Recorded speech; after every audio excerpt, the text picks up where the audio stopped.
A racist cop burns a black boy's hand, but he has no idea the boy's father is an FBI agent.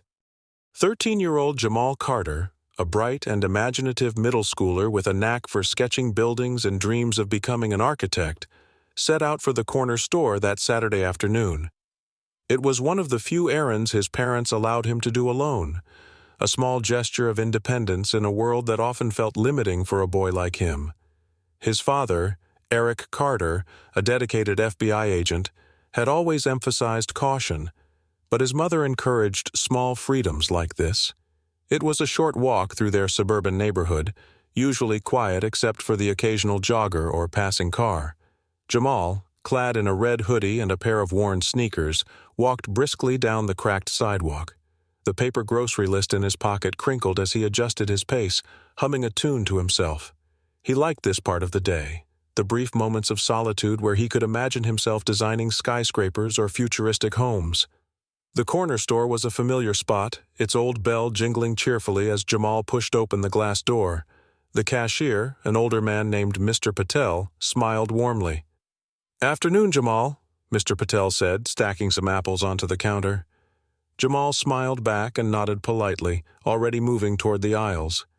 In just a few minutes, Jamal had collected everything on his list: a carton of milk, a loaf of bread, and a box of cereal. He paid with the $10 bill his mother had given him, carefully tucking the receipt into his pocket. On his way out, he waved to Mr. Patel and pushed through the door, stepping back into the sunlight.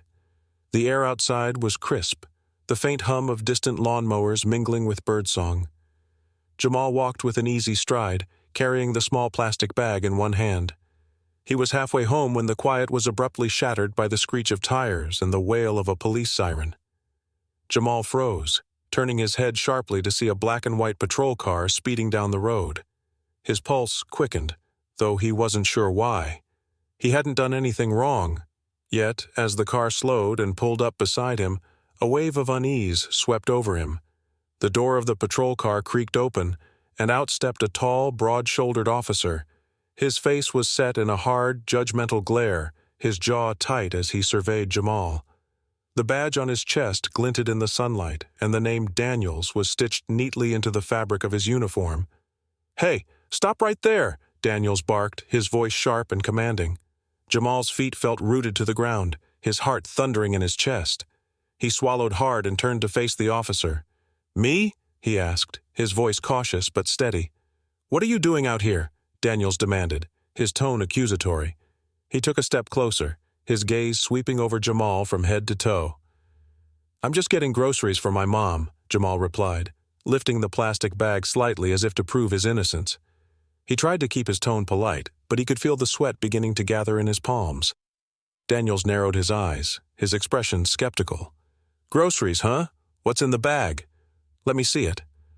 Jamal hesitated, unsure of what to do, but he didn't want to seem uncooperative, so he held the bag out toward the officer. Daniels snatched it from his hand and began rummaging through its contents. The loaf of bread crumpled slightly as Daniels pulled it out, along with the milk and cereal. "This doesn't feel right," Daniels muttered under his breath, his eyes flicking back to Jamal. "Where'd you get the money for this? You kids think you can just steal and lie your way around, don't you?" Jamal's eyes widened in disbelief. "I didn't steal anything, sir," he said quickly, his voice tinged with fear. "I paid for it. You can ask the cashier." Daniels ignored him. His gaze hardened as he moved closer, his imposing frame casting a shadow over Jamal. "Don't get smart with me," he growled. Before Jamal could react, Daniels grabbed his arm roughly, yanking him toward the patrol car. "Wait, what are you doing?" Jamal stammered, panic rising in his chest. Daniels shoved him against the hood of the car with unnecessary force. The groceries tumbled to the ground, the milk carton bursting open and spilling its contents onto the pavement. Jamal winced as the officer's heavy hand pressed down on his shoulder, pinning him in place. "Let's see if you're hiding something," Daniels muttered, beginning to frisk him. His hands moved roughly over Jamal's arms and pockets, the pat-down far more aggressive than necessary. Jamal flinched, but remained silent, his breath coming in quick, shallow bursts. The officer pulled a crumpled receipt from Jamal's pocket and glanced at it briefly before tossing it to the ground. He straightened, his expression smug. "Next time, watch yourself, kid," Daniel said coldly. Jamal stumbled back as the officer released him, his legs trembling. He looked down at his spilled groceries, his hands shaking as he bent to pick them up.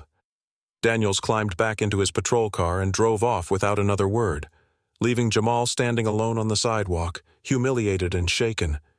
Tears stung Jamal's eyes as he clutched the soggy bag to his chest, his mind racing.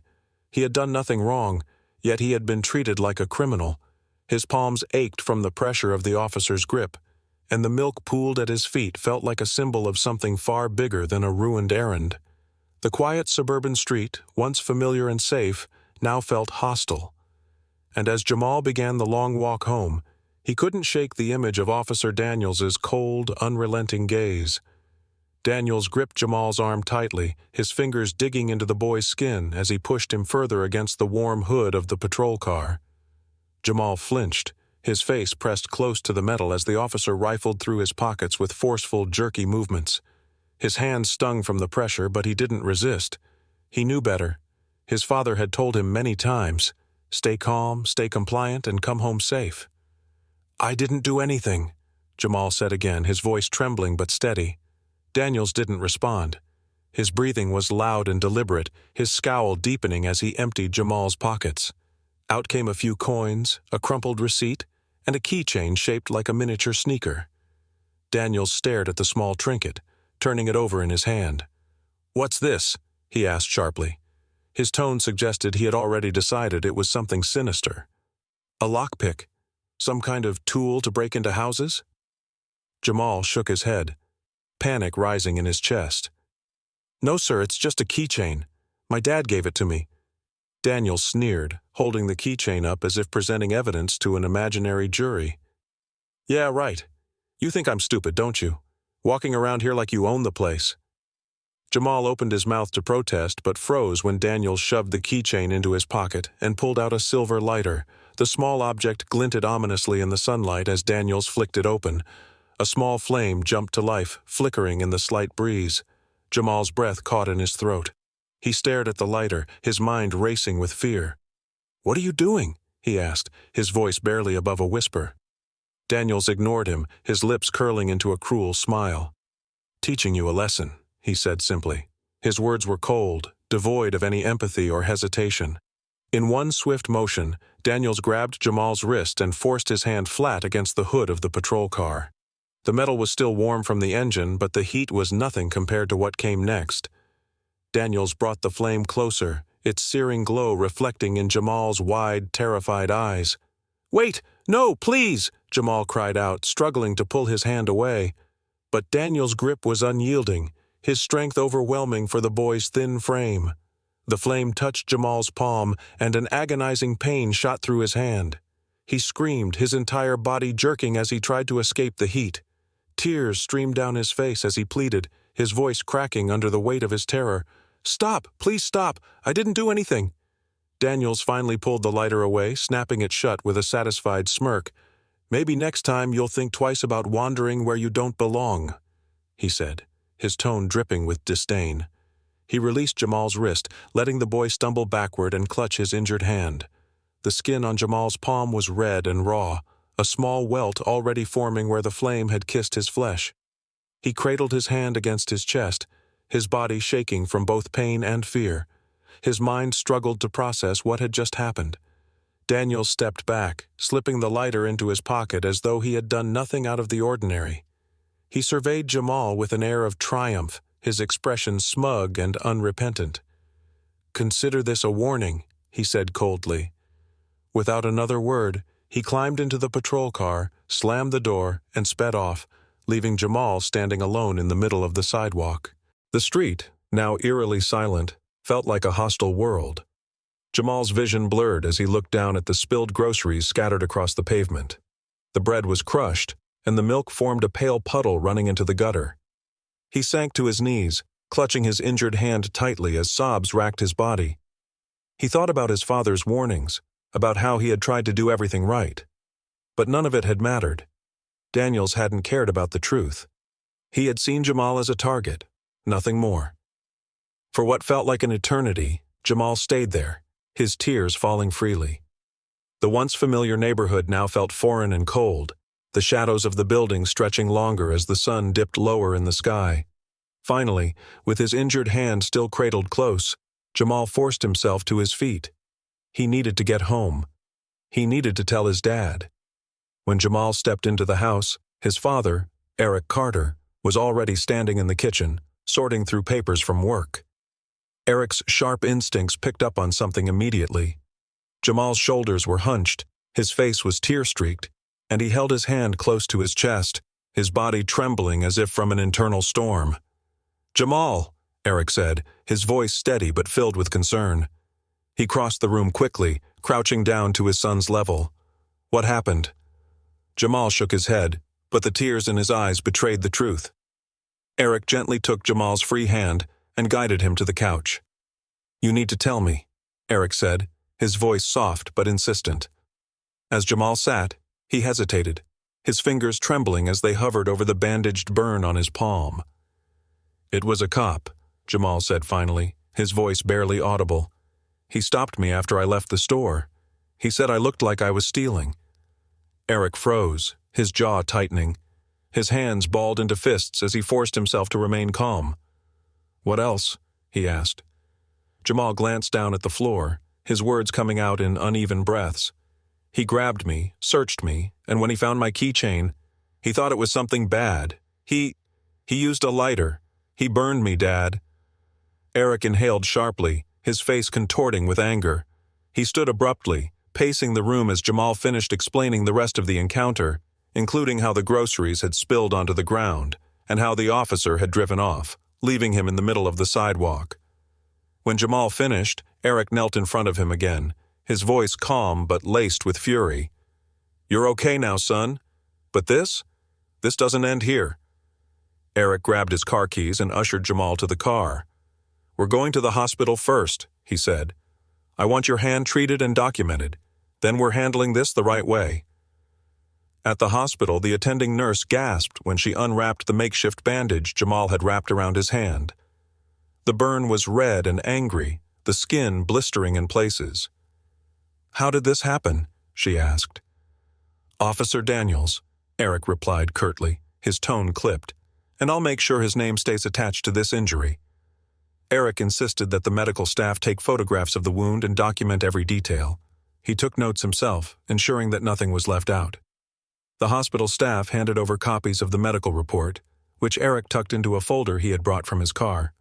As they left the hospital, Eric placed a reassuring hand on Jamal's shoulder.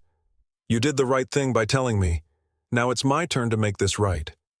They arrived at the local police precinct late in the evening. Jamal hesitated as they approached the entrance, but Eric's firm hand on his shoulder gave him courage. Eric pushed the glass door open with an air of authority, and as they walked to the desk, his FBI badge gleamed under the fluorescent lights. The desk sergeant, a younger officer with a tired expression, glanced up lazily. "Can I help you?" he asked, though his tone suggested he didn't particularly care. "You can," Eric said, his voice cutting through the room like a blade. He reached into his jacket and flashed his badge. "Special Agent Eric Carter, FBI. I need to speak with your captain immediately." The sergeant's demeanor shifted instantly. His back straightened, and his eyes darted to the badge. "Right away, sir," he said, picking up the phone to make a call. Within minutes, Eric and Jamal were escorted to a private office where the precinct captain sat behind a cluttered desk. The captain was an older man with graying hair and a wary expression. He rose to shake Eric's hand, his movements stiff. "Agent Carter," he said, "what can we do for you?" Eric wasted no time. He placed the folder on the desk and opened it, laying out the medical report and photographs of Jamal's burned hand. "What you can do," Eric began, his voice steady but deadly serious, "is explain to me why one of your officers thought it was acceptable to stop a child, harass him, and burn his hand with a lighter." The captain's eyes widened as he looked at the photos. This is serious," he said, his voice faltering. "Who was the officer?" "Daniels," Eric replied, the name practically a growl. "And I want to know exactly how a man like him was allowed to operate in your department." The captain's demeanor shifted to nervous professionalism. "I'll need to review this immediately," he said, flipping through the documents. "We'll launch an internal investigation, "That's not enough," Eric said, his tone icy. "I want Daniels suspended immediately, and you'd better believe I'm filing an official complaint with the Department of Justice. This precinct will be under federal scrutiny if you don't handle this properly." The captain swallowed hard, nodding. "Understood, Agent Carter. I'll make the call to suspend him right now." Eric stood, towering over the captain. "Good. Because if you don't, I will." As they left the precinct, Eric looked down at Jamal, his expression softening. "This isn't over, son," he said, "but we've taken the first step." Jamal nodded, his trust in his father unshaken. For the first time since the encounter, he felt a small glimmer of hope. His father wasn't just fighting for him, he was fighting for every kid who had ever been treated unfairly. The fallout from the incident was swift and decisive. Following Eric's confrontation at the precinct, the internal investigation into Officer Daniels began immediately. The evidence Eric had provided, medical reports, photographs of Jamal's burned hand, and Jamal's testimony, left little room for denial. But as the investigation deepened, the scope of Daniels's misconduct came to light. Complaints from other citizens, previously dismissed or ignored, were unearthed. There were accounts of harassment, excessive force, and intimidation, particularly targeting young black boys in the community. Daniels's record, once seen as spotless, now showed a pattern of abuse that had gone unchecked for years. Meanwhile, Eric worked tirelessly behind the scenes. Using his FBI connections, he escalated the case to federal authorities, ensuring that Daniels's actions wouldn't just result in departmental discipline, but criminal charges as well. Daniels's actions had violated not only the department's code of conduct, but also civil rights laws. Eric's determination wasn't just about his son, it was about protecting others who had suffered under the officer's unchecked power. The media quickly caught wind of the story. Local and national outlets ran headlines highlighting the abuse of power and the bravery of a father who refused to let his son's pain go unanswered. Public outrage grew, with protests demanding accountability for Daniels and systemic changes within the police department. Daniels, once arrogant and untouchable, now faced a very different reality. After weeks of mounting pressure, the precinct terminated him, stripping him of his badge and gun. He was arrested and charged with multiple counts of assault, misconduct, and civil rights violations. On the day of his arraignment, Daniels appeared in court looking pale and defeated. The once powerful officer was now just another man facing the consequences of his actions. For Jamal, the journey to healing was not as swift. The trauma of the encounter lingered, manifesting in nightmares and a deep mistrust of law enforcement. Eric, however, was a constant presence, offering support and understanding. He enrolled Jamal in counseling, knowing that healing would take time. Eric also turned the experience into a lesson, sitting down with Jamal and explaining why standing up for justice was so important, even when it was difficult or terrifying. "You're stronger than you know," Eric told him one evening as they sat on the porch. "And what happened to you? It's not your fault, but we have to make sure it doesn't happen to someone else." Eric's words planted a seed in Jamal. The boy who once felt powerless began to channel his pain into something productive. He poured his energy into school, excelling in debate and history, subjects that allowed him to explore themes of justice and advocacy. Years passed, and Jamal's drive only grew stronger. By the time he was in college, he had decided to study law, determined to become a civil rights attorney. He wanted to fight for those who couldn't fight for themselves, just as his father had fought for him. On the day of Daniels' sentencing, Jamal and Eric sat in the courtroom together. Daniels was found guilty on multiple charges and sentenced to several years in prison. The sight of the man who had once burned Jamal's hand being led away in handcuffs was a moment of closure, not just for Jamal, but for the entire community. After the trial, Eric and Jamal stood on the courthouse steps, surrounded by reporters and supporters. Eric spoke briefly, his words measured and firm. "This isn't just about my son," he said. "It's about accountability. It's about ensuring that those who abuse their power are held responsible." Jamal, now a confident young man, spoke next. "What happened to me was wrong, but it taught me something important, that silence helps no one. I'm going to spend my life making sure no one has to go through what I did." Years later, Jamal would go on to become a celebrated civil rights lawyer, known for his fierce advocacy and unwavering dedication to justice. He often reflected on the day that changed his life, not with bitterness, but with resolve. As for Eric, he continued his work with the FB1, using his position to advocate for reforms in law enforcement and to mentor young agents. The bond between father and son grew stronger through their shared commitment to justice, and their story became a symbol of resilience and the unbreakable power of family. Though the pain of the past could never be erased, Eric and Jamal turned it into a force for good, proving that even in the face of injustice, change was possible. The story you just watched is fictional, created to shed light on themes of compassion, justice, and the bond between humans and animals. Its purpose is to raise awareness and inspire empathy in our daily lives.